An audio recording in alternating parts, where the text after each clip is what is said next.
The room was silent. Not the kind of silence that feels peaceful, but the kind that comes after something breaks. Masks were scattered across the floor, some cracked, some clean, all of them empty. I could hear my own breathing, slow, uneven, like the air didn't belong to me anymore. My hand wouldn't stop shaking. Not from fear, from memory, from the part of me that kept screaming even when my mouth stayed closed. I didn't choose this. I didn't ask for it. I didn't even know it existed. But the system answered anyway. Cold, precise, without mercy, and it answered with pain. For a moment, the world felt heavier, like gravity doubled just to keep me on my knees. The lights above me blurred, and the floor beneath me felt endless. Power isn't a gift. It's a trade, a bargain you make with something inside you, something you won't notice is gone until you need it. That's when I understood, the worst part isn't getting hurt. The worst part is forgetting why you're still fighting. So I asked myself one question. Not out loud, but deep inside. What did it take from me? This is where it ends, and where it began. Before 300 years. Years ago, the world was simple. No gates, no monsters, no cracks in the sky. Just ordinary days, markets, schools, families at dinner. Life kept repeating peacefully.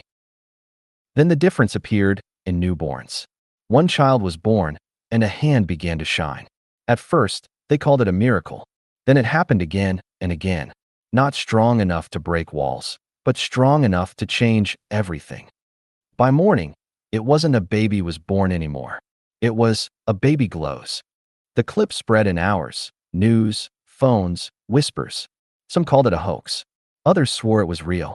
And then it happened again. A child lifted a glass without touching it. Another made a toy spin in midair, like gravity forgot its rules. People laughed until the first accident. A tiny mistake, and suddenly, someone was bleeding. Years passed. The miracle didn't disappear, it multiplied. Children became teenagers, and the sparks became flames. A hand could summon fire. A gesture could bend the wind. Skin could harden like stone.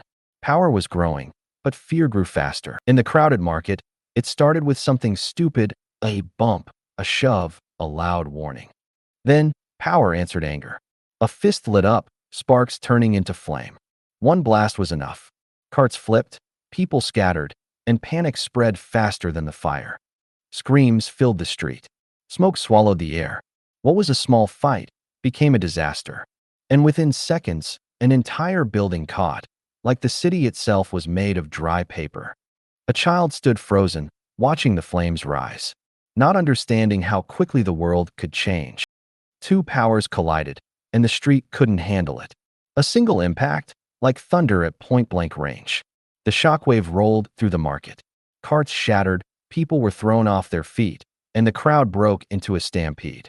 Then the fire spread, fast. Flames swallowed rooftops, smoke drowned the sky, and the city learned a new rule. Power doesn't just hurt people, it erases homes. Power split the world in two. Some used it to protect, pulling people from rubble, holding back flames. But others discovered something darker. If you were strong enough, you didn't have to save anyone. You could rule them. And when power became authority, resistance became ash. Cities fell. Borders tore. Nations burned. After the wars, the city didn't rebuild. It only learned how to survive. Fear made everyone strangers. Neighbors became threats, and silence became habit. Then one name spread through the ruins. Jaber. He didn't beg. He didn't negotiate. He raised his hand, and the air obeyed. A pressure like a storm, forcing heads down, forcing hearts to freeze. And for the first time, the city listened. This chaos ends today. Months passed, and order returned, piece by piece.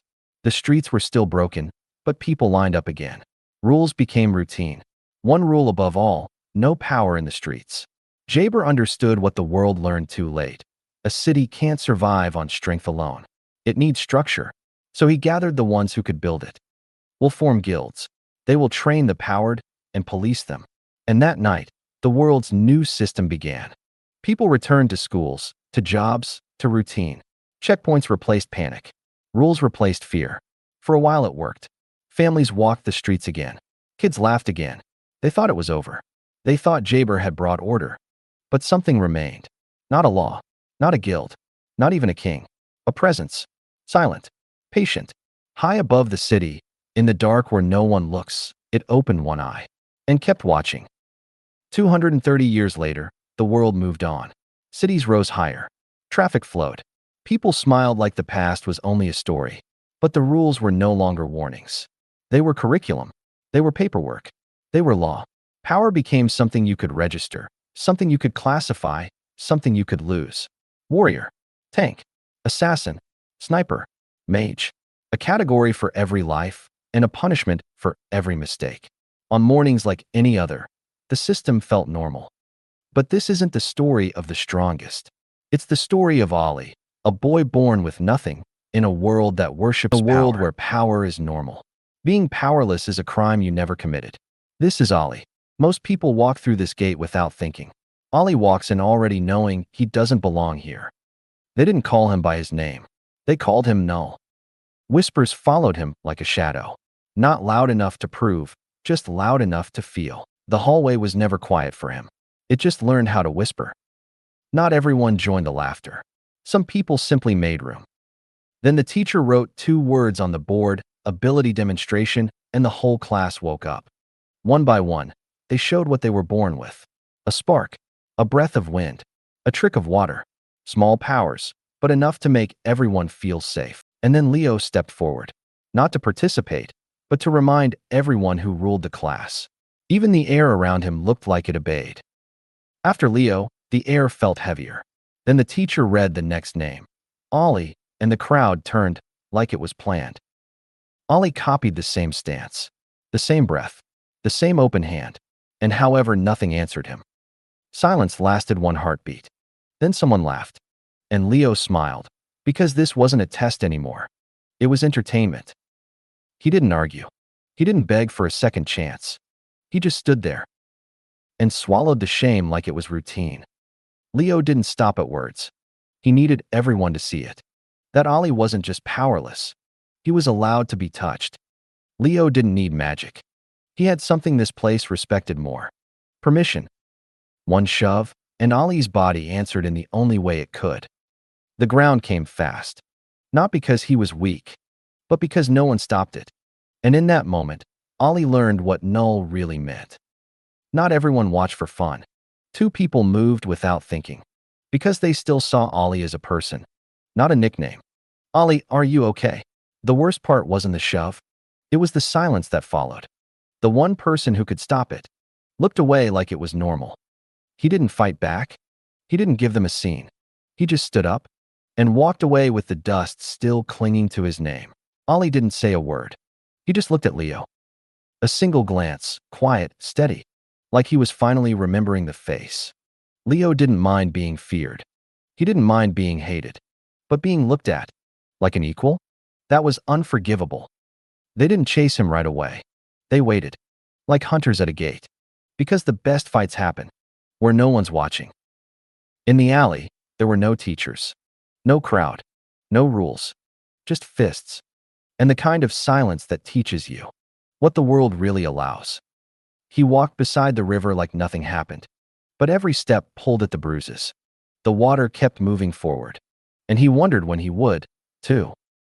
He stood at the door and rehearsed a normal face, not to fool strangers, but to protect the people inside from seeing what the world did to him. He tried to walk past it, but his sister saw his face and asked, "What is that?" In one glance, she knew everything, and even his best lie couldn't sound normal in her ears. She didn't ask for the full story.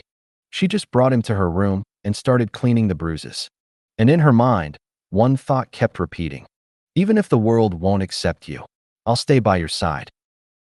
The house sounded normal again.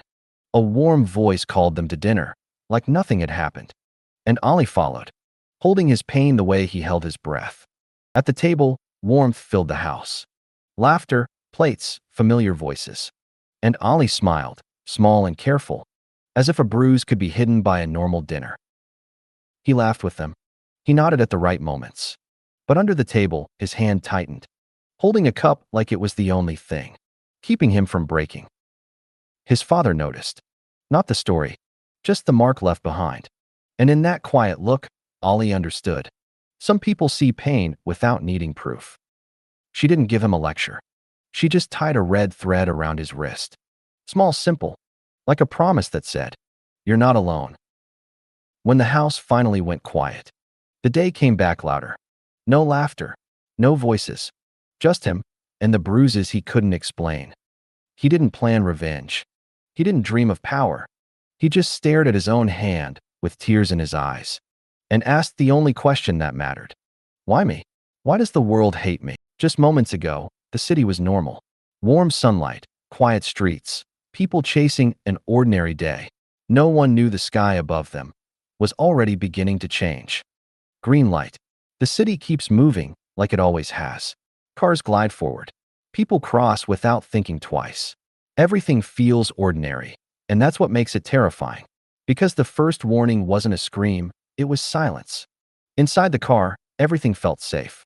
A small, ordinary moment. Warm light on the dashboard, quiet breathing, a family just existing. Ollie stared out the window, letting the city slide by. He didn't know this would be the last time the world felt normal. His father's hand rested on the wheel like it always did, steady, familiar. That small red thread on his wrist, a quiet promise he never said out loud. Ollie watched him without thinking. He didn't realize he was memorizing the last peaceful details. His mother turned back with that same gentle smile, the kind that made the world feel smaller, safer. For a second, Ollie believed nothing could touch them. He didn't know the sky was already marking them. Quietly, patiently. Ollie didn't speak. He rarely did. He just watched the city drift past the window. Buildings, sunlight, ordinary lives. For once, his chest felt quiet, like the world had finally stopped asking him to prove something. Sarah noticed him staring out the window and smiled, not to ask questions, but to remind him he wasn't alone. Ollie didn't say anything. He didn't need to. In that quiet look between them, there was a kind of peace words couldn't ruin. From the outside, it looked like any other car on any other morning. Sunlight on the glass. A perfect blue sky reflected back. And still, there it was, a thin, black scar in the reflection, as if the sky had been quietly cut.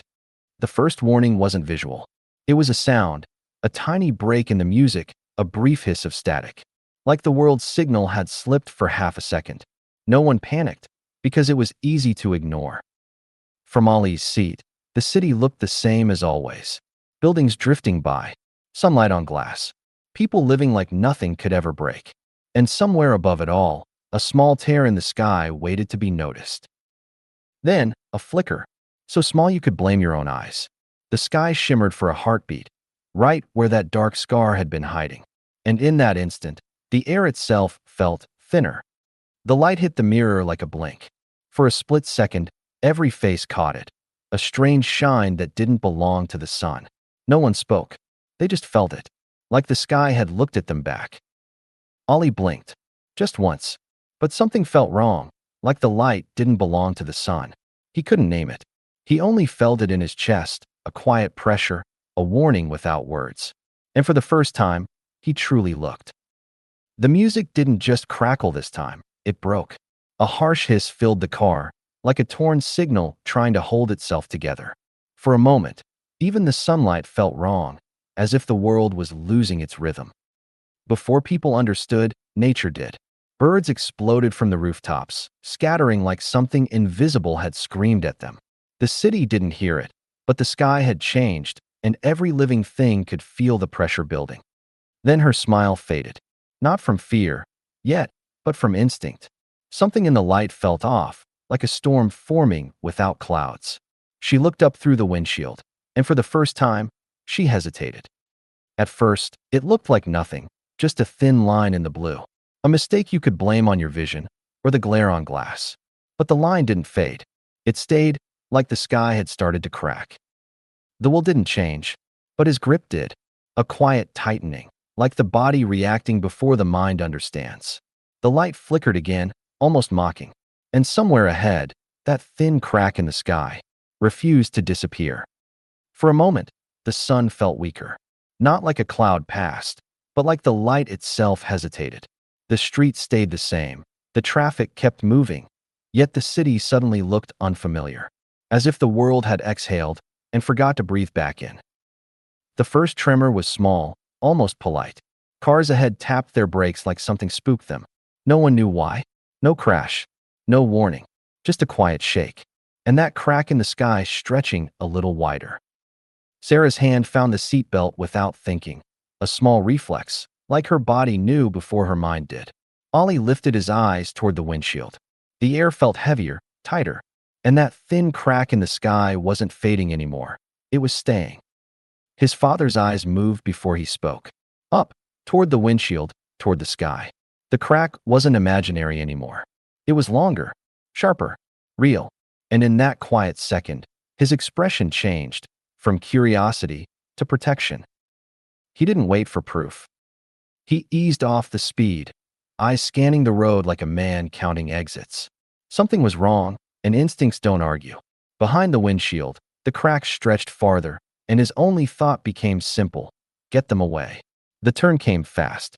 No warning, just a decision. The car cut into a side street, away from the open road and the wide sky. For a second, the buildings felt like shelter. But even here, the air still trembled, and the crack above them kept growing. The side street felt safer, narrower, quieter. But the tremor followed them. The mirror swayed. The light stuttered. And between the buildings, the crack in the sky looked closer. Not bigger because it moved, but because it was finally impossible to ignore. We thought the side street would be safer, just a quick turn away from the main road. But at the far end, a green glow waits like a silent signal. It doesn't flash or shout, it simply exists. Dust begins to drift toward it, as if the street itself is being pulled forward. It's closer now, right on the sidewalk, like it was always meant to be there. The green light stains the tiles and crawls up the curb. Dust slides in thin lines toward the center, as if the air has a hidden drain. People lift their phones, but their hands are shaking. It's not just on the street anymore. A gate clings to the building itself, high above, like reality forgot what wall means. The green light smears across the windows, and the air starts to spiral upward. People stare, filming, but their voices sound smaller under that silent, glowing hole. One gate was impossible, but three? At the intersection, green light blooms from different directions: street, sidewalk, even a building wall. People stop in the crosswalk like statues, phones raised with trembling hands. The air feels wrong, as if the city is being slowly pulled apart. From inside the car, it feels unreal, like a doorway painted onto the world. The green glow spills across the dashboard and glass, turning everyone's skin a sickly shade. Father tightens his grip. Mother leans closer to Sarah without thinking. Ollie just stares, as if his mind refuses to name what he's seeing. Up close, it's not a hole. It's a surface that shouldn't exist. The green membrane ripples like a lung drawing breath. Dust doesn't just drift, it bends, pulled in thin lines toward the center. Even the air looks warped, like the world is softening around it. Something pushes from the other side. The green surface swells outward, stretching, warping, like it's being forced open by a living hand. A clawed silhouette presses against the membrane, and the air around it trembles. The crowd steps back, because the gate isn't breathing anymore. It's struggling. The first scream breaks the spell. People bolt like the street caught fire, shoving past each other, dropping phones, tripping over their own fear. Dust erupts under their feet, and the green glow flickers behind them, pulling the air inward. No one understands what it is, only that it's coming. And then it finally happens. Something crosses the line. A small, hunched goblin steps onto the sidewalk, barely taller than a child, but moving like a predator. Green mist coils around its legs as it tilts its head, sniffing the city air. The gate crackles behind it, and the street realizes this is only the first. Another gate, another creature. It steps out like it's done this before. Then a scream echoes from down the street, and the goblin's head snaps toward it with a sickening speed. Not confusion, recognition. Like it just found the direction of its next meal. Someone keeps filming, like proof can make this safer. The phone shakes so hard the world becomes streaks of light and dust. A green gate fills the screen, and a small goblin moves inside the blur, real enough to ruin everything. Panic isn't just noise now. It's the camera's heartbeat. Then a green gate appeared beside the car, and a goblin's hand emerged from it. Everyone in the car was terrified, feeling that the hand was trying to reach them. From his mother's eyes, the back seat felt too small for fear. Ollie froze. Sarah couldn't even blink. Her hand reached out anyway, a shield made of instinct, while the green light outside kept pulsing closer. From the rooftop, it wasn't just one gate. It was dozens, green tears opening across the city like an infection. Every street, every block, a new danger waiting to breathe. And the worst part was how quiet it looked from up here. Everything broke at once. People ran without knowing where to run. Cars stopped in the middle of the road. Horns, shouting, panic. His father slowed the car, steering like every second mattered, because it did. And in the green glow ahead, the city realized these weren't just lights. It wasn't one gate. It was dozens. Green tears opening across the city like a spreading infection, on sidewalks, on walls, between buildings. People ran without a plan, cars froze where they stood, and the streets that felt familiar 5 minutes ago became a maze of glowing exits to nowhere. The city didn't explode, it froze. Traffic locked in place like a single, panicked animal. Some people ran, others just stared, unable to move. And far away, sirens finally woke up, too late to stop what was already stepping through the green light. The streets were screaming, but the real danger wasn't on the ground. Above the buildings, the crack had changed, thicker, darker, alive. It wasn't just breaking anymore. It was becoming something. And the sky was running out of time. Panic doesn't need monsters to cause damage. One driver hesitated, another slammed the brakes, and metal kissed metal in the middle of the street. It was small, almost nothing. But it was the beginning.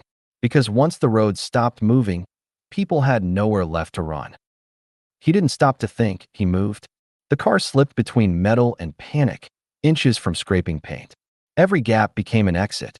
Every second became a decision. Behind them, the streets clogged like a trap, and ahead, the green glow promised something worse. Sarah didn't think. She moved first, like instinct taking control. Her arm locked across Ollie's chest, pulling him in, shielding him from the chaos outside. Ollie was 18, old enough to understand what was happening, and young enough to feel it hit like a nightmare. Ollie didn't scream. He didn't even move. He just stared, because the green light wasn't just bright, it felt wrong. Too close. Too real. Like the air around it was pulling everything in, and for a second, he had the terrifying feeling that the gate was looking back. The green gate didn't stay quiet. It pulsed. Once, twice, and the street answered. Dust slid across the pavement. Paper spun in circles. The air itself started to lean toward it, like the city was being slowly inhaled. And behind that light, something moved. It didn't roar like a movie monster. It just ran, fast, low, hungry. A civilian sprinted for their life, feet slipping on the sidewalk. And behind them, the goblin closed the distance like it belonged here. The green gate glowed in the background, quiet proof that the city had been invaded. The road wasn't a road anymore. It was a moving wall of bodies and panic. A man sprinted into the lane, too late to stop, too scared to think, and the father jerked the wheel without hesitation. The car slid, tires screaming, missing the stranger by inches. One mistake here, and the disaster would become personal. They made it through the chaos, and then the chaos closed around them. Cars packed tight, metal on every side. No lane to turn into, no room to breathe. And just beyond the windshield, a green gate glowed on the sidewalk, pulsing like a warning. For the first time, the father realized they might be trapped. No one spoke. The car felt smaller than it ever had. A tremor rolled through the street, and the whole cabin shook with it. For breaths, too loud, too fast, trapped behind glass and metal. Outside, the green light kept pulsing, closer, brighter, as if the city was holding its breath. Right before it broke. The crack wasn't just growing. It was spreading, like the sky had turned to glass, and something on the other side was pressing harder. Above the city, fractures branched in every direction, silent, unstoppable. And down below, green gates kept appearing, as if the world was being opened piece by piece. The screams wasn't far away. It was right there, on the pavement, between trapped cars and broken order. A man fell, and panic turned into terror. The goblin didn't hesitate. It moved like it owned the street. And in that moment, everyone understood, running wasn't always enough. He didn't have time to explain. The streets were blocked, and the danger was closing in. His jaw tightened, decision made. Not a perfect plan, just the only move left. He reached for the door, looked at his family once, and said the words that changed everything. Out. Now. They didn't even get the chance. The decision to escape was still hanging in the air, and then the truck hit. A wall of steel slammed into their car like a wrecking ball. Glass burst. Metal folded. The sedan lurched sideways, trapped between panic and traffic. In one heartbeat, everything changed. The hit didn't stop at metal bending. It lifted the whole car off the ground. For a heartbeat, the sedan balanced on two wheels, weightless, wrong. Then gravity grabbed it hard. Glass sprayed into the air, tires screamed, and the world started to roll with them. For a split second, it felt unreal. The car left the ground completely, spinning in the air like gravity had forgotten it. Glass and dust turned into a storm, and every sound became distant, muffled, as if the world was holding its breath. Then the fall came, and it came hard. And then it hit the ground. Not like a crash, like a collapse. Metal scraped, glass detonated, and the whole street shook. For a moment, everything went muffled, as if the world had switched to silence to survive the sound. The car bounced, rolled, and the nightmare wasn't finished yet. His father went first. The force ripped him free like the car spat him out. 1 second, he was gripping the wheel. The next, he was airborne, tumbling through glass and dust. A sharp cut opened above his eye, and the street rushed up to meet him. The crash wasn't over. It was spreading. His mother followed a heartbeat later, thrown out into open air, arms up, trying to protect what she couldn't. Her lips split on impact, warm blood mixing with dust. The road didn't care who she was. It only cared how hard she fell. And the crash kept moving, like it was hunting them. Sarah was next. She didn't fly out screaming. She flew out protecting. Arms up, body turned, like she could shield someone even in midair. Glass cut her cheek.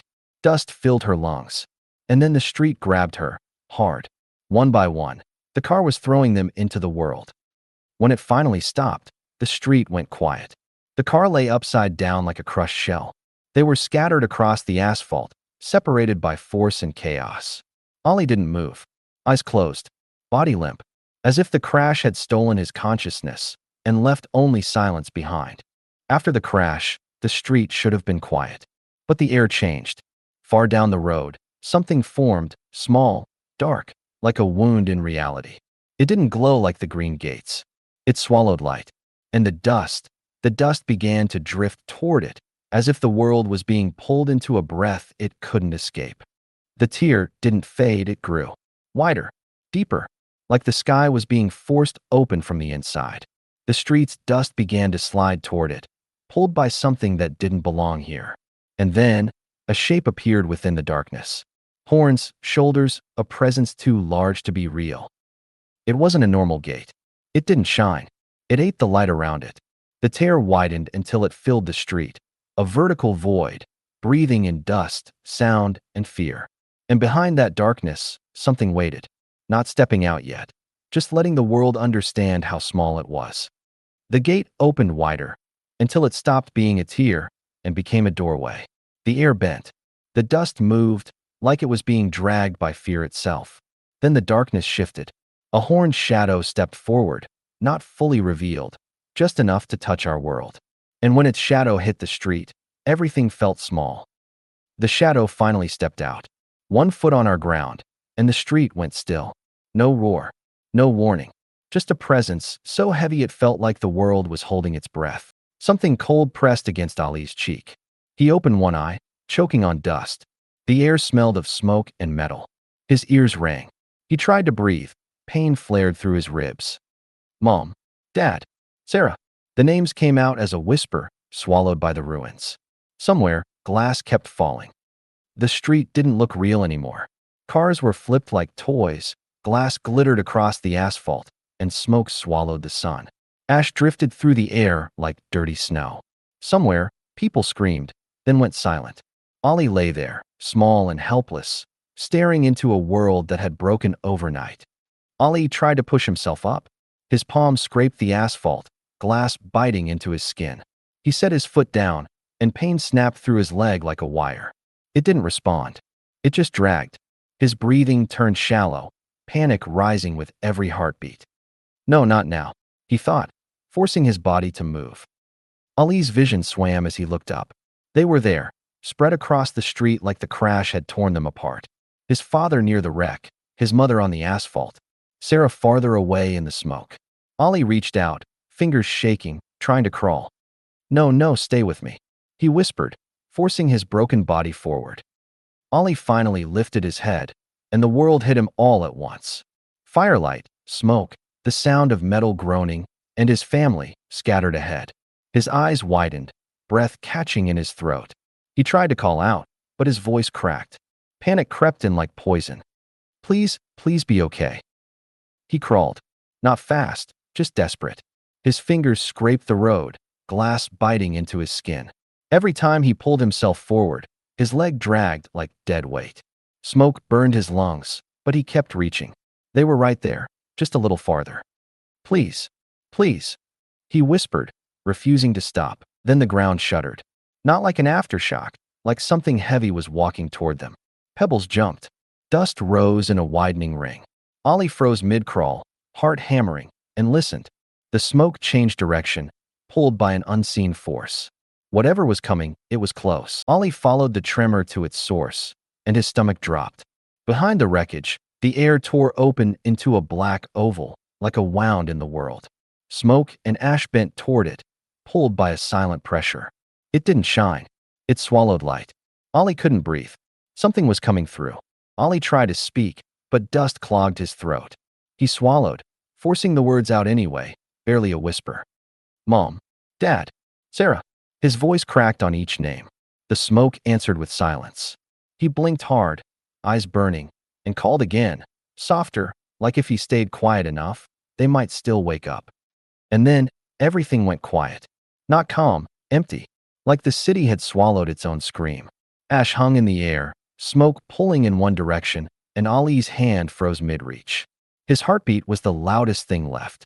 The silence felt heavy, like something massive was standing just beyond the wreckage. A shape moved inside the black gate. At first, it was only darkness. Then two red eyes opened within it, calm and hungry. Something stepped forward, heavy enough to bend the smoke around it.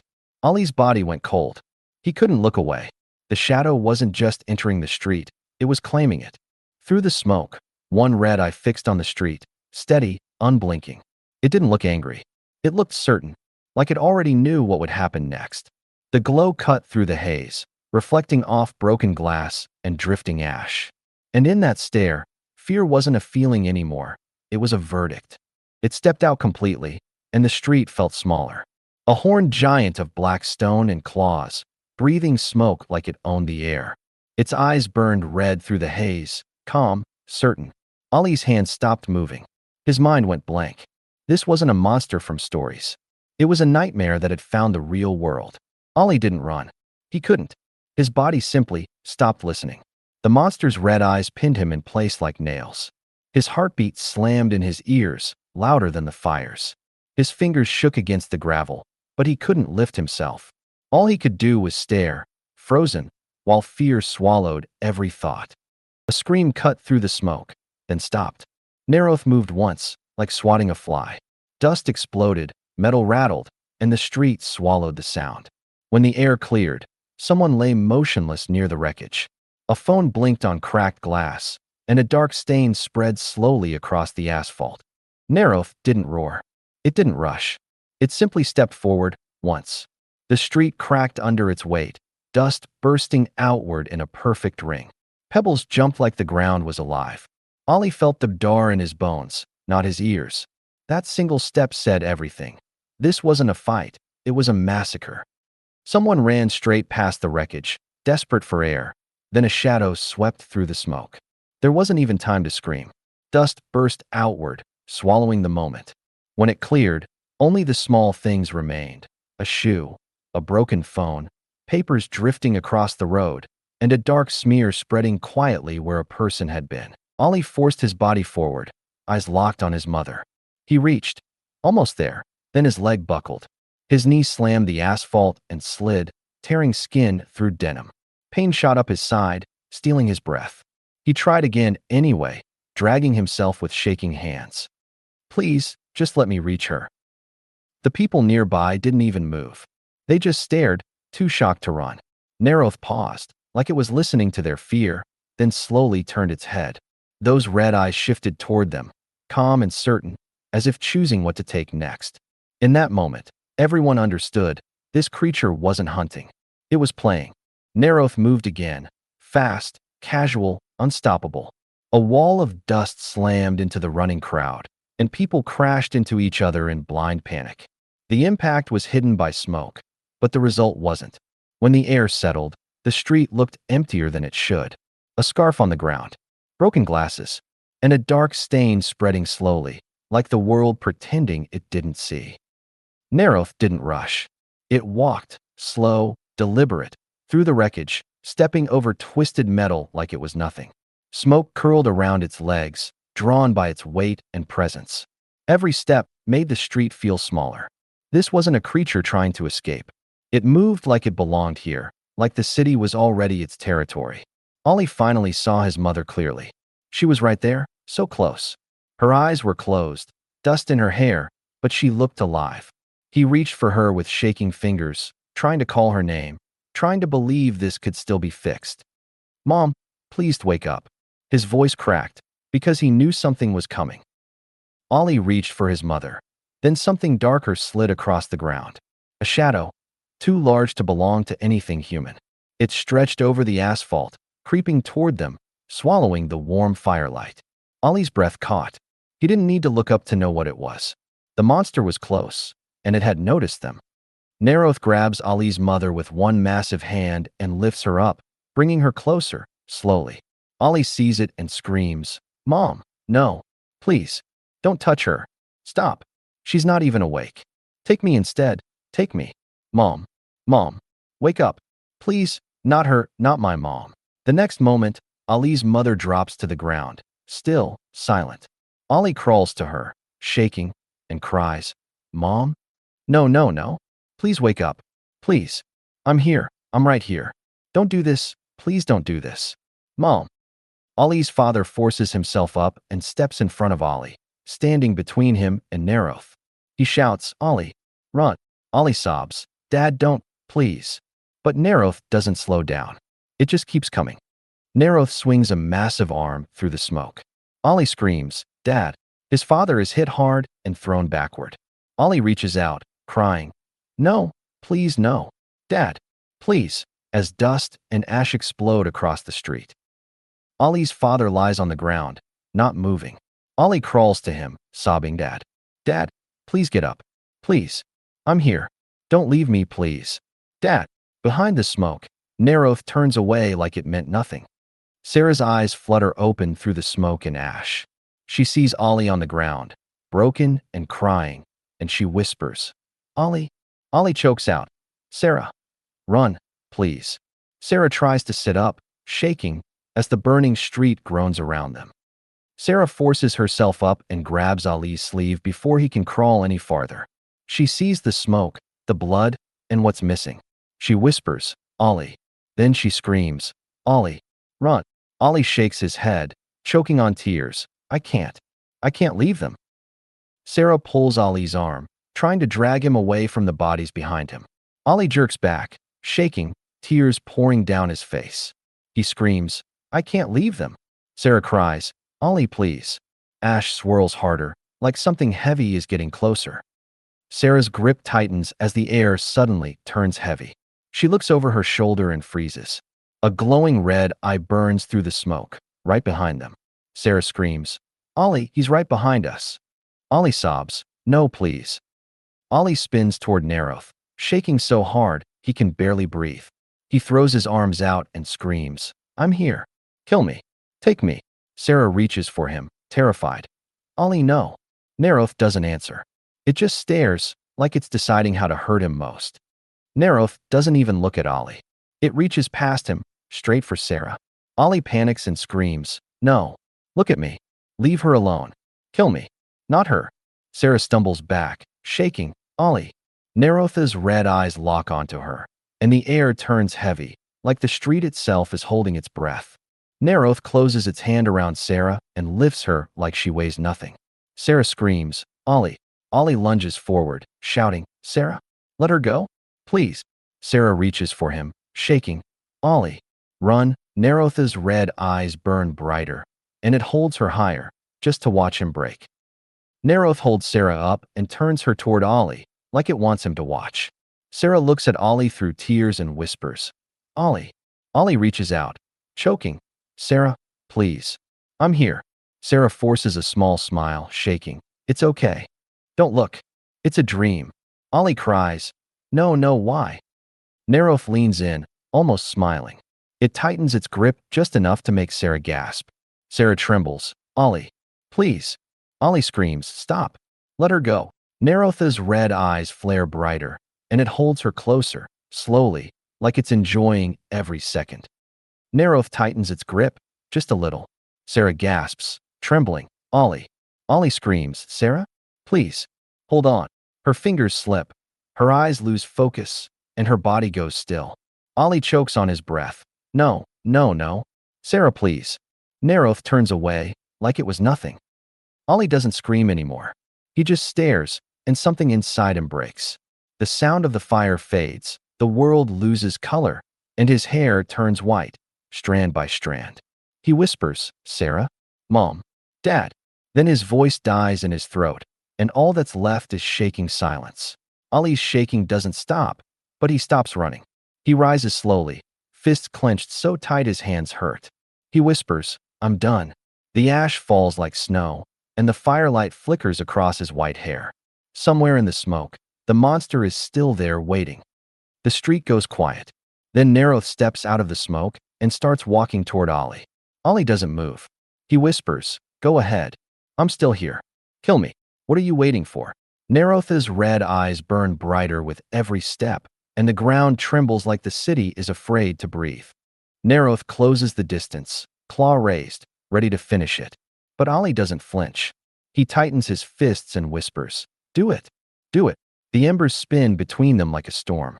Neroth leans in, towering over him, and Ollie just stands there, staring into those red eyes. Neroth's claw drops, fast enough to split the air. Ollie doesn't move. Then, a blur. Someone grabs Ollie and yanks him away at the last second. The strike hits the ground where Ollie was standing, and dust explodes into the smoke. Ollie gasps, "What?" And the unknown figure doesn't stop running. Ollie is gone, dragged into the smoke. Neroth doesn't chase. It just stands there and laughs. A low, cruel sound that shakes the air, like this was never a fight, only a game. Behind it, the black gate begins to fade, and the monster's red eyes burn with one promise. This isn't over. The stranger runs through the smoke with Ollie in his arms. But Ollie's mind snaps back, piece by piece, like broken glass. His mother, his father, Sarah, all flashing at once. Ollie sobs, "Mom, Dad, Sarah, I'm sorry. I'm sorry." His hair is completely white now, his eyes drown in tears, and then he goes limp, losing consciousness in the stranger's grip. In a single night, Ollie lost everything: his father, his mother, his sister, and even his consciousness. After the first collapse, gates began to open anywhere, at any time, and every gate came with a deadline. A gate is not just an entrance. It is a countdown. Days later, every emergency alert repeated. The same word: rupture. People learn fast that a gate is not just an entrance. It is a deadline. For rank D and rank C gates, the rupture usually comes in about 15 days. For rank B and rank A gates, the world gets more time, about 30 days. But the price is always worse. Before the rupture, some gates start to warn you. Pulses, hairline cracks, and a sound like knocking from the other side. But some gates do not warn you at all. Silent gates, weak traces, and then a rupture without notice. And sometimes these gates, they rupture without warning. They are C or D rank gates, but when there is no warning, it becomes a disaster. The guild existed before the gates, but when gates appeared, neighborhoods became front lines. Teams formed because panic kills. A single delay can cost an entire street. Checkpoints, patrols, Control, not to comfort people, but to stop them from breaking. The guild wrote gate rules as survival law. Leave a gate unfinished, and the world bleeds. Inside every gate, there is one truth people learn too late. The gate does not end because you are tired, or injured, or out of time. It ends only when the boss falls. Until then, the gate stays open like a wound in the world. Inside the lower-ranked gates, the rule is simple. You do not get a second exit. The only way out is the same door you used to enter. If you run too deep and lose your direction, the gate does not come looking for you. You either find your way back, or you do not leave at all. In higher-ranked gates, the rules change. Some of them place a seal on the exit the moment you enter. You can reach for the door, you can run to it, you can scream at it, it will not open. Not until the boss is dead. Inside those gates, the only path out is forward. When the boss falls, the gate starts to shrink. Not fast, but certain. The light tightens, the air calms, and the doorway begins to die. Within about an hour, it closes for good. After that, no one can enter again. Only those already inside get to leave. After the catastrophe, the world did not stay broken forever. People repaired streets, reopened shops, and returned to routines that felt almost normal. But the gates did not disappear. They became part of the skyline, part of the news, part of every plan. Life came back, with a shadow standing behind it. The gates did more than bring monsters. They changed the air. Mana began to linger in the world like dust and sunlight, settling into streets, parks, and rooftops. Most people could not see it. They only felt it as headaches, chills, and strange pressure before a gate appeared. But for those with power, it was a quiet truth. The world itself was becoming a little less human every day. The people cannot grow stronger by killing monsters. They grow through training, repetition, and discipline. And even then, every body has a ceiling. Some reach it early, some reach it later. But once you hit that limit, effort alone stops being enough unless something rare breaks the rules. Killing monsters does not make the people stronger. It makes money. It makes supplies. It makes headlines. In this world, hard work can raise you, but it cannot rewrite your body. After the first chaos, training stopped being a hobby and became a system. Guild academies opened, instructors were assigned, and routines became part of daily life. Not to create heroes, but to create survivors who could fight as a team. Because inside a gate, talent is not enough. Discipline, roles, and coordination decide who walks back out. Warriors win when they get close. Their strikes are heavy, direct, and reliable. But distance is their problem. If an enemy slows them down or keeps them trapped outside melee range, that strength cannot reach its target. A sniper can change the battlefield with a single shot. Distance is her advantage. Patience is her weapon. But if the enemy closes the gap, that power collapses fast. Without protection, a sniper is not a hunter, she is a target. A mage controls space, not just power. From a distance, she can shape the fight, block paths, and overwhelm groups at once. But magic demands focus. If an enemy gets too close, that concentration breaks, and the spell collapses. A mage can dominate the field, until the field reaches her. An assassin ends fights before they begin. Speed, surprise, and precision are everything. But that strength has a price. If the target survives, or if the assassin is exposed, the battle becomes a trap. In a long fight, an assassin is the one running out of room first. A tank does not win by chasing. He wins by holding the line. He takes the hits, protects the team, and turns chaos into space. But that strength comes with a cost. He is slower, and his damage is rarely the finishing blow. A tank survives, so everyone else can fight. Mana has a limit. Push past it, and the body does not become stronger. It collapses. Dizziness, shaking, bleeding, sometimes even blackout. In the gates, power is not just a gift. It is a resource that can run out at the worst moment. Soon, gates stopped being mysteries and became work. Checkpoints, teams, inspections, supplies. You did not rush in. You signed in, prepared, and walked in like it was a shift. Because one mistake inside a gate could cost more than a life. It could cost a city. Where there is law, there is a shadow. Some people did not enter gates to close them. They entered to cut what they could and leave. Hides, bones, hearts, rare stones, anything that could be sold fast. They ran before the job was finished, and they never cared what would happen when the gate was left behind. A gate is not just a doorway. It is a timer. Leave it unfinished, and it starts to crack. At first, it warns you. Pulses, fractures, strange sounds. Then one night, the warning stops, and the rupture begins. And when monsters step into the city, it is already too late. And then it happens. The first step onto the street. The moment the gate stops being a problem and becomes a threat. People run without understanding what they are running from. And one responder stands there, realizing the same truth every time. If he fails, the city pays. When the breach begins, the guilds move fast. Barriers go up. Civilians are pulled back. And a team takes position between the gate and the street. Not because they are fearless, but because someone has to stand there first.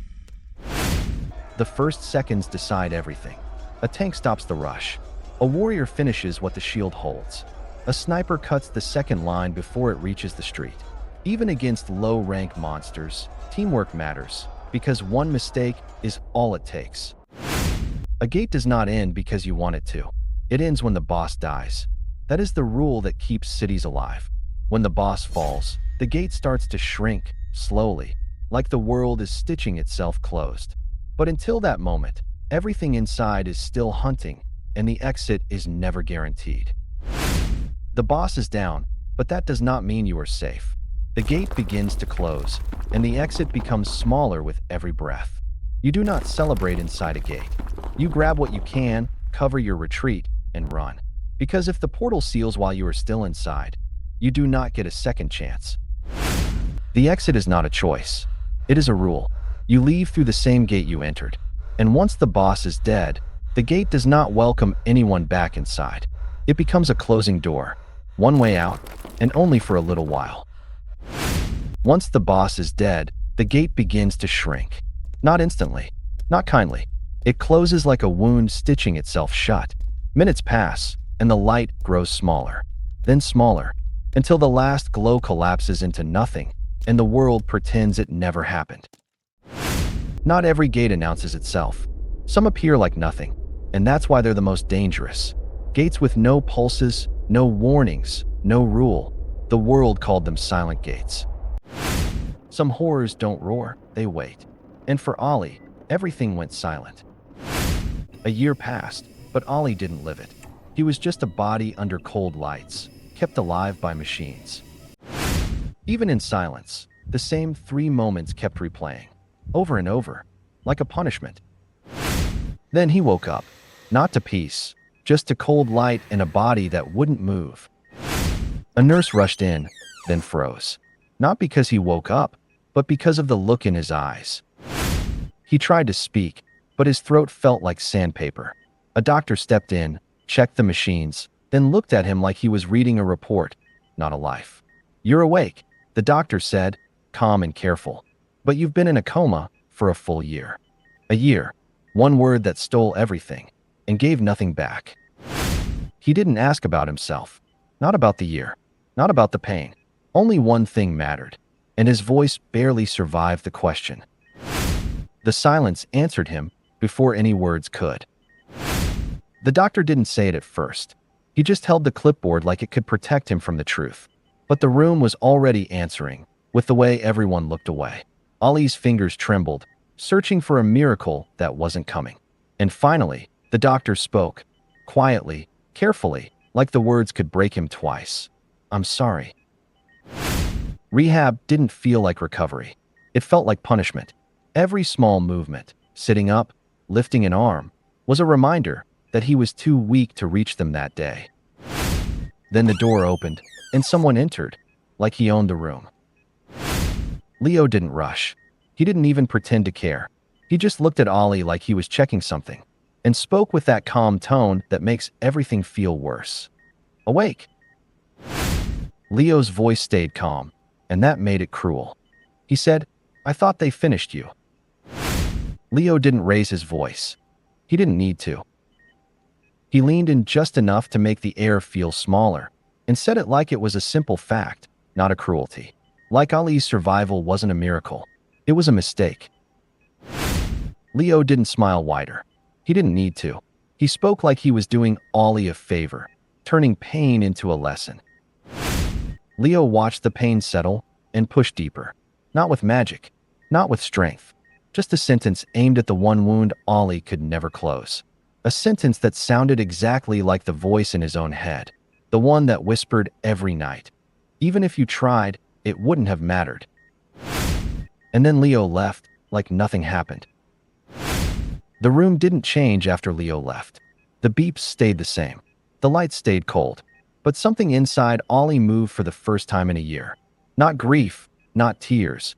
Just a quiet, terrifying decision.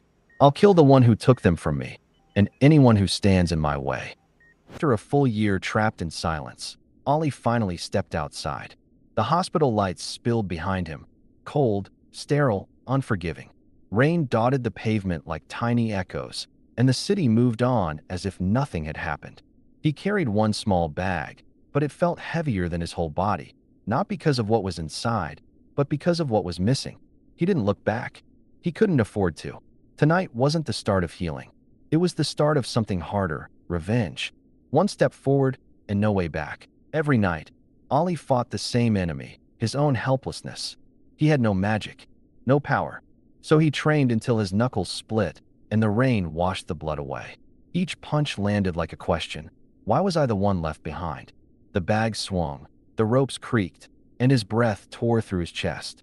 But he kept striking, not to become a hero, not to impress anyone, just to force the world to admit one thing. He was still here, and he wasn't done. Ali ran until the city blurred into nothing. Rain slapped his face, and every breath burned like glass in his throat.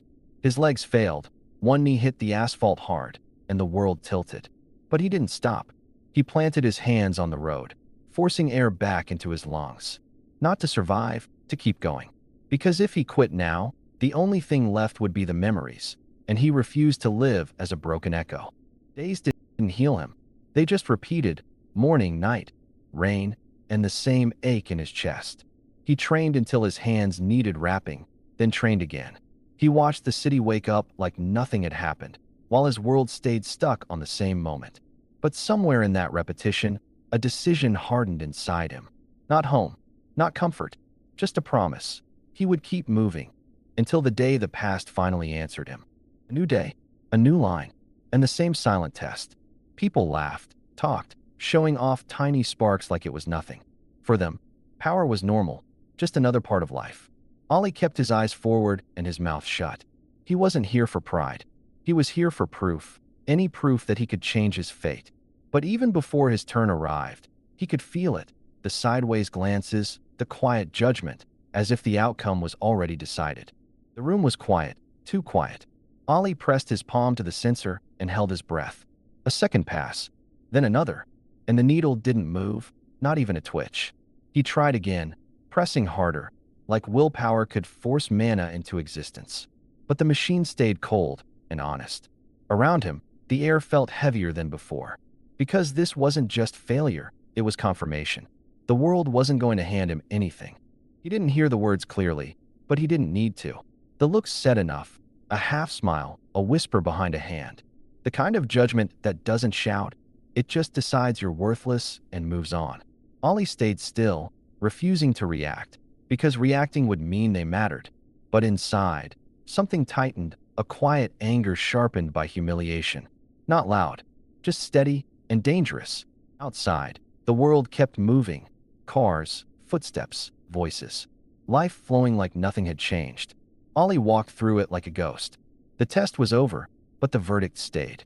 No power, no class, no shortcut, just his own body, and a promise that wouldn't fade. If the world refused to give him strength, then he would carve it out, day after day, until even the impossible had to break.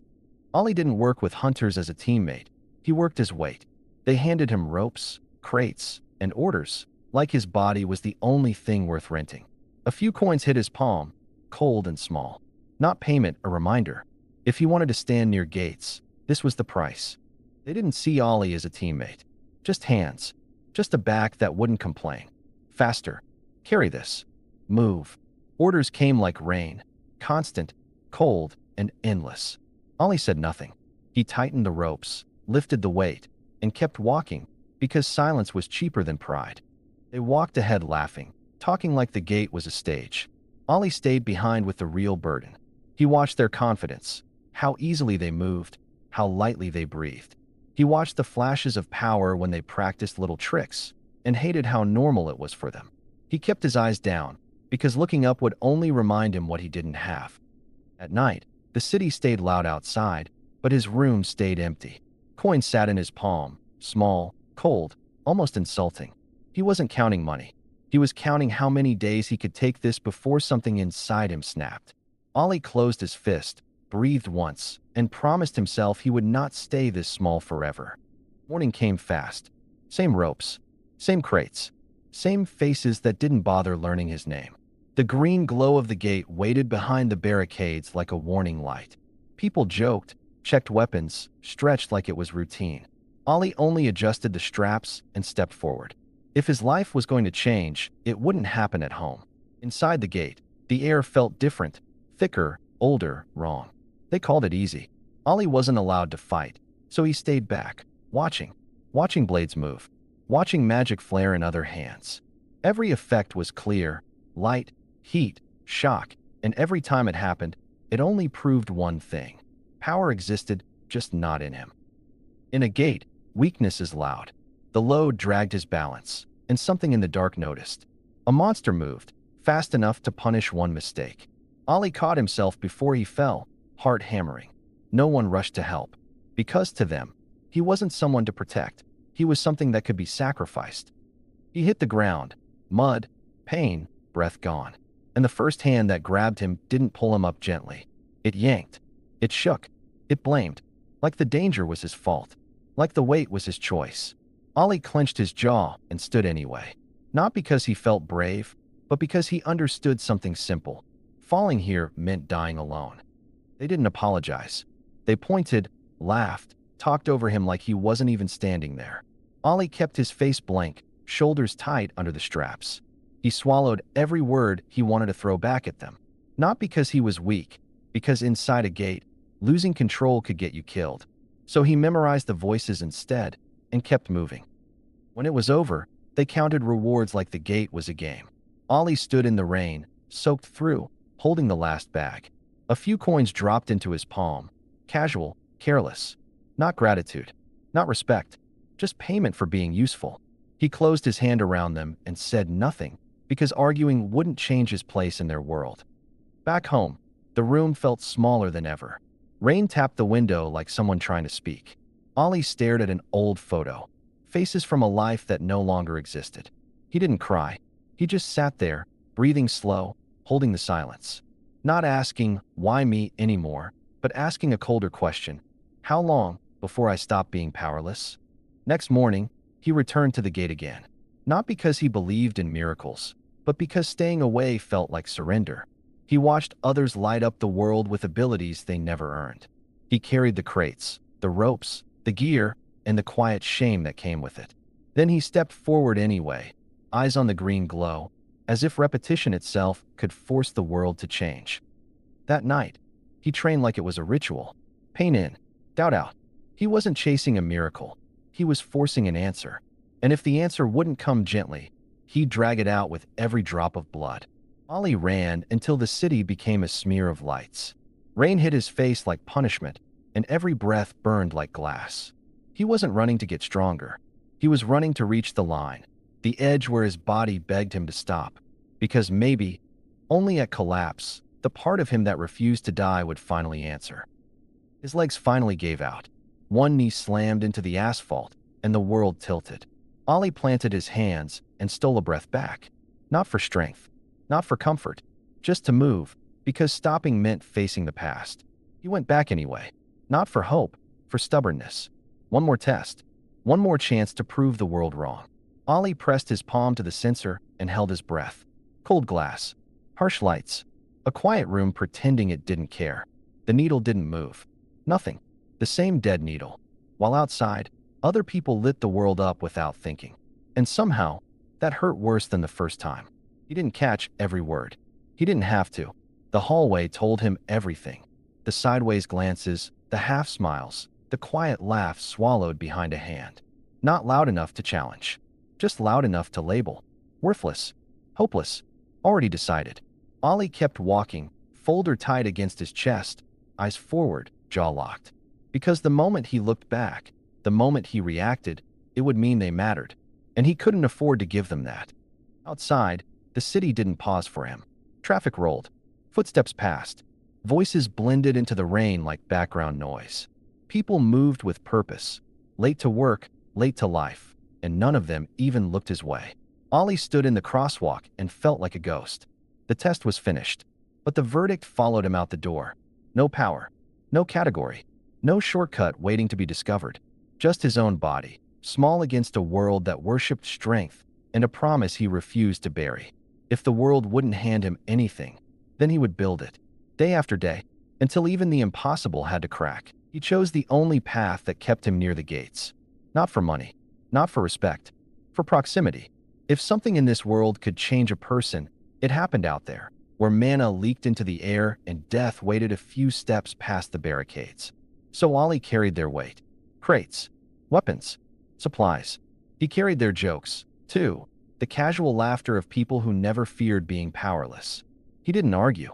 He didn't ask to be seen. He just tightened the ropes and kept walking. Because even being used was still closer to the answer than sitting alone with nothing but no. Night didn't give him rest. It gave him silence and the damage the day left behind. He sat on the edge of the bed, hands shaking as he threaded the tape through his fingers. Wrap, pull, hold. Blood soaked into the cloth like it belonged there. He didn't curse. He didn't complain. He just breathed through it, slow, controlled, like pain was another weight to carry. Because tomorrow would come fast, and the gates would still be there. And if he wanted an answer, he couldn't afford to stop. Emma saw him first. A white-haired figure cutting through the rain, hands wrapped, shoulders tense, moving like the cold didn't exist. Henry followed her gaze and went still. He looked thinner, quieter, but there was something different in the way he walked. Not lost, not begging, deciding. Ollie didn't even notice them at first. His eyes were fixed ahead, on the green glow in the distance, like the gate was a destination, not a warning. Emma took a step forward. Ollie, he stopped, just for a heartbeat. Then he turned his head enough for them to see it. The bruises, the exhaustion, and the calm underneath it. The kind of calm you get after you've already accepted pain, and kept going anyway. They didn't rush him. They closed the distance slowly, like they remembered how fragile people can be. Ollie didn't soften. His bandaged hands tightened, as if the world was about to take something again. Henry didn't ask what happened. He didn't look at the bruises like they were a story to read. He reached for the bag, slow enough to give Ollie time to refuse. And that was the point. Not pity, not charity, just presence. Just, I'm here. Emma offered it like a reflex, like she'd done this 100 times for teammates. Ollie didn't know how to answer that. His stomach pulled him forward, and his instincts pulled him back. Rain slid off his sleeves, and the silence stretched. Then his hand moved. Slow, controlled, not gratitude, just survival, and the first crack in the wall he'd been living behind. For a moment, it wasn't about gates. It wasn't about tests. It was just 3 people under a tarp, sharing water like it mattered. Emma's smile didn't pity him. Henry's gaze didn't measure him. And Ollie, without meaning to, laughed. Quiet, unpracticed, like his throat didn't remember the shape of it. He looked down at the bottle in his hands and realized something. This was the first time today he didn't feel like a burden. Henry didn't teach him power. He taught him balance, where to place his feet, how to breathe, how to stop shaking, how to keep his hands up, even when his arms burned. Ollie copied every movement like it was a lifeline, because for him, it was. A way to change, without magic. A way to become harder to break. By morning, Emma didn't speak like a leader. She spoke like someone who'd seen fear before. She showed him a simple rhythm. Breathe in slow, breathe out slower. Like pulling himself back from the edge. Ollie copied it quietly. Not because it fixed him, but because it was the first help he didn't have to earn. For the first time, Ollie wasn't walking alone. No orders. No pressure. No one counting what he owed. Just two people matching his pace. Henry on one side, steady like a wall. Emma on the other, smiling like the world hadn't given up on him. Ollie didn't say much. He didn't know how. But in those quiet steps, the weight in his chest finally felt lighter. It wasn't a celebration. No medals, no speeches, just warm bowls, and two people who treated him like he belonged at the table. The room was loud, plates, laughter, simple life. And Ollie realized something scary. Peace can feel unfamiliar when you've lived in survival too long. He didn't smile easily, but this time, he didn't push it away. Emma didn't ask what happened to his hands. She just opened a fresh wrap and started fixing what she could.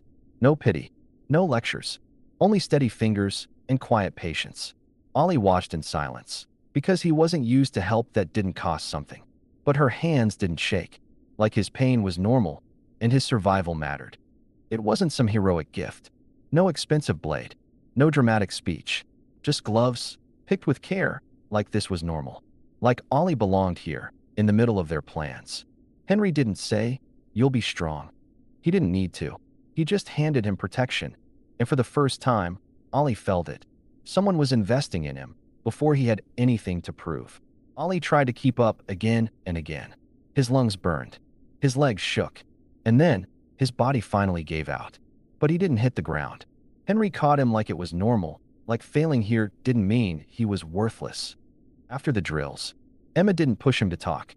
She just offered water, like it was the most normal thing in the world. Ollie hesitated, then took it with both hands. A small sip, a quiet breath, and for a second, he smiled. Not because everything was fixed, but because someone cared. Days started to stack up, quietly. Not heroic, not special, just errands, cheap supplies, training gear. But they moved like a unit. Henry watching the front, Emma keeping the pace gentle, and Ollie finally walking in the middle like he belonged there. At sunset, the world looked normal again. No gates, no screams, just wind and distant lights turning on. Ollie didn't know what tomorrow would take from him, but standing there, breathing, he realized something small. He was still here. That night, no one made speeches. They didn't ask him to explain the past. They just shared one small room, one warm light, and one quiet routine.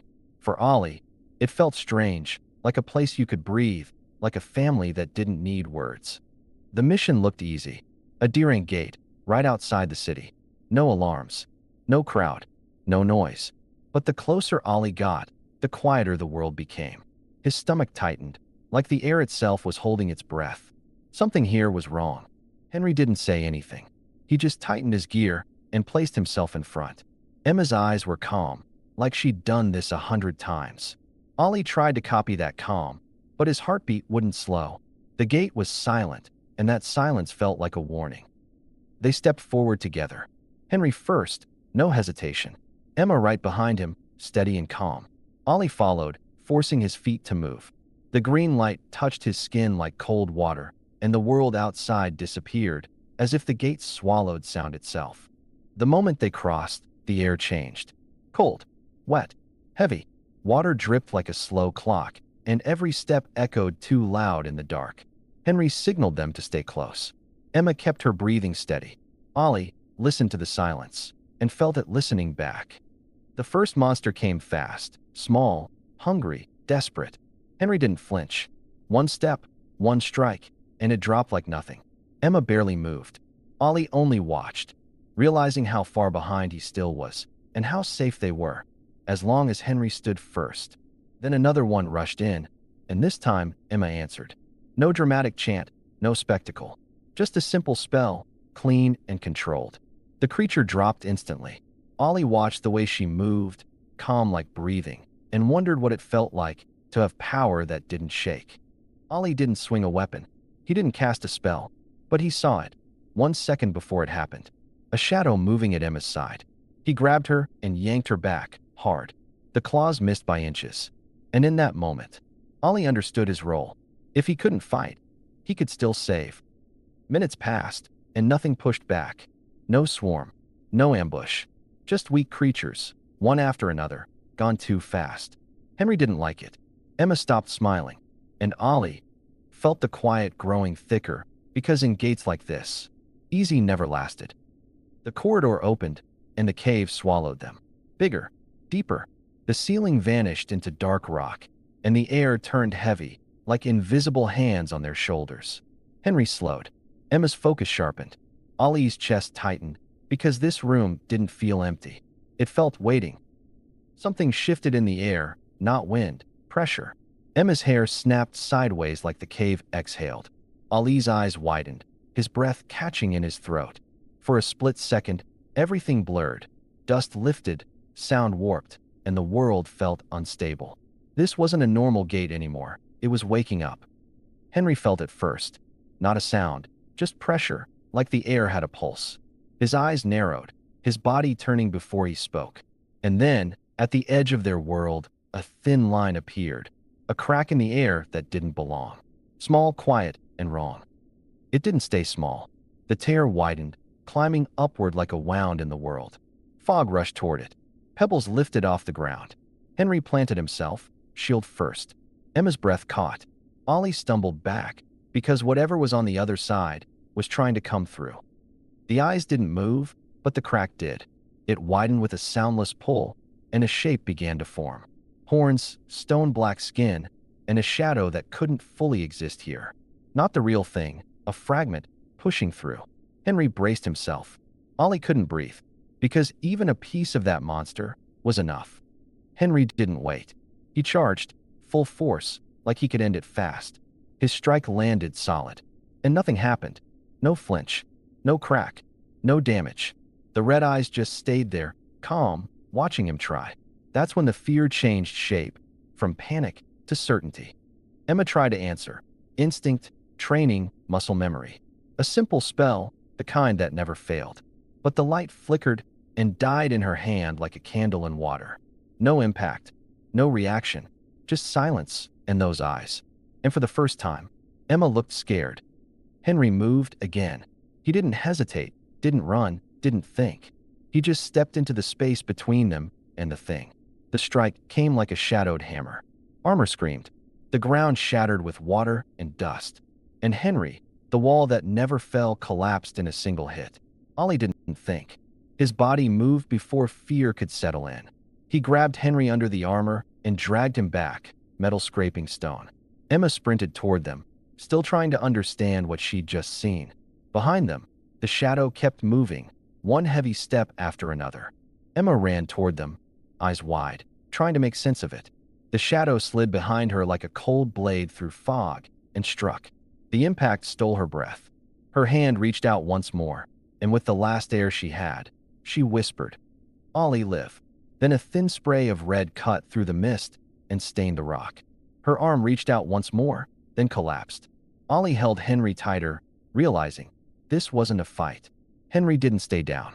He forced himself up, one broken breath at a time, then stepped in front of Ollie. Armor cracked, blood seeping through the seams, dripping onto the stone. Ollie stood behind him, hands shaking, too close to run. The shadow lifted its arm again, and Henry planted his feet and set his shoulders like a living wall. Henry stepped forward, and the shadow hit him. Metal snapped with a sound that didn't belong in a human body. A spray of red cut through the mist. Ollie's hands were still on the armor. Then Henry was ripped out of his grip, like the strike stole him away. One blow. That was all it took. Henry didn't fall all at once. First his knee hit the stone, then the rest of him followed. Ollie grabbed the armor, trying to hold him up, but Henry was too heavy now. Too still. His breath faded into thin, broken fog. Ollie dropped to his knees. The cave went unnaturally quiet, like it swallowed every sound except his breathing. His hands shook. His throat locked. Tears burned down his face as he stared at Henry. And then his voice cracked. Why is this happening to me? And to my friends? He said it like the question could stop time. Like someone, somewhere, would answer. He didn't even have time to stand. The shadow decided it was his turn. No warning. No words. A claw came down through the fog like an executioner's blade. Ollie twisted too late, throwing up an arm on pure instinct. Not to win, just to survive one more second. The air tore. The ground trembled. And Ollie realized this wasn't punishment. This was the end. Ollie never saw the strike. His body gave out, knees buckling, breath slipping away. The claw still came down, fast enough to split the mist, and then it stopped. A clear wall flashed into existence for a heartbeat, like glass under pressure, rippling, cracking with thin lines of light. The blow froze inches from his face. The claw recoiled, not because it missed, but because something refused to let it through. The air shimmered in front of Ollie, ripples fading like settling glass. The shadow didn't advance. For the first time, it hesitated, staring at the empty space, as if trying to understand what kind of wall could stop it. The shadow didn't finish him. It leaned closer, just enough for the fog to tremble, and a low voice slid through the cave. Anyone who enters a gate with him dies. Then it turned away, and the crack sealed like it was never there. Boots splashed through shallow puddles. Flashlights carved trembling cones through the fog. Then the lead rescuer froze. There, on the stone, was a boy in black, white hair soaked with mist, bandaged hands limp, eyes closed. Blood streaked the ground, not enough to explain anything, only enough to prove it was real. The rescuer checked his pulse. Slow, weak, but there. One survivor, in a place that should have killed everyone. Daylight felt like a lie. The green gate stood behind them, quiet, untouched, like it hadn't swallowed a whole team. The stretcher rattled over the road as soldiers pushed it fast. Ollie didn't wake. Pale, bandaged, limp. People stared from behind the line. He wasn't carried out as a survivor. He was carried out as evidence. No one cheered. They didn't look relieved, only curious. As the stretcher rolled past, people leaned in behind the tape, not to help, but to watch. Whispers spread faster than the wheels. Some covered their mouths. Some looked at Ollie like he was contagious.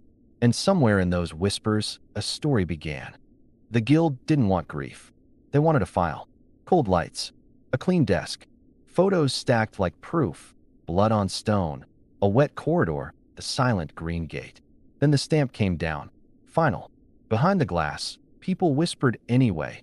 Not about the dead, about the one name that came back alive. Night didn't comfort him. It gave the silence room to grow. Ollie sat beside his bed, staring at a framed photo like it could explain why he was still here. He'd trained until his body broke, and still found no power, no door, no answer. He didn't cry loudly anymore. He just breathed, and let the emptiness speak. The room stayed cold and still, but Ollie's mind didn't. He lifted his eyes, and faces appeared where they shouldn't. Emma, smiling like everything was normal. Henry, standing solid like a shield. For a second, they felt real, warm enough to touch. Then the light faded, and the room reminded him he was alone. Ollie's fingers tightened around the knife, like it was the last thing he could control, but his hand wouldn't stop shaking. The room was too quiet, as if even the air was waiting for his choice. He wasn't afraid of dying. He was afraid of waking up tomorrow and living the same nightmare again. Staring at the cold steel, he whispered, "Maybe I should have died with them." Darkness didn't end, it just thinned. Ollie's eye barely opened when something cold and mechanical pressed into his mind. Not a voice, the message. Words flashed like they were carved into glass. "You can't die." Then another line appeared, merciless, skill acquired, pain. All pain, times 20. And Ollie understood, this wasn't rescue. It was a sentence. And that's where Chapter 6 ends. Not with victory, but with a rule carved into his mind. He didn't gain strength. He didn't find hope. He only learned this. Even death won't take him. And if he can't die, then the pain has somewhere to go, somewhere to grow.